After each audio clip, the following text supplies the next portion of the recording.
Let us continue reading this book by Uriah Smith, Daniel and Revelation, and we are now reading the comments from Revelation chapter 21, verses 7 and 8. Our Father in heaven, blessed be your name, the most high and only true, loving, living God. I pray that you will continue to watch over us today in the name of your Son, Jesus Christ. Amen. Verse number 7, he that overcometh shall inherit all things, and I'll be his God, and he shall be my son. But the fearful, verse 8, and unbelieving will be, and the abominable and murderers and whoremongers and sorcerers and idolaters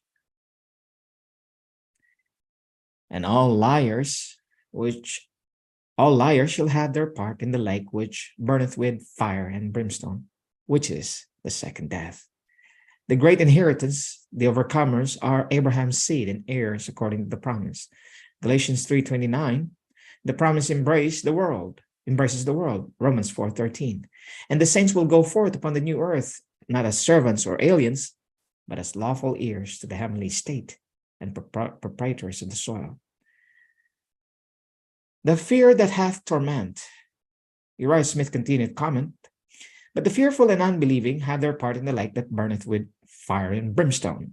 The word fearful has been a trouble to some conscientious ones who had fears more or less in all their Christian experience. It may be well, therefore, to inquire what kind of fear is here meant. It is not fear of our own weakness or of the power of the temper.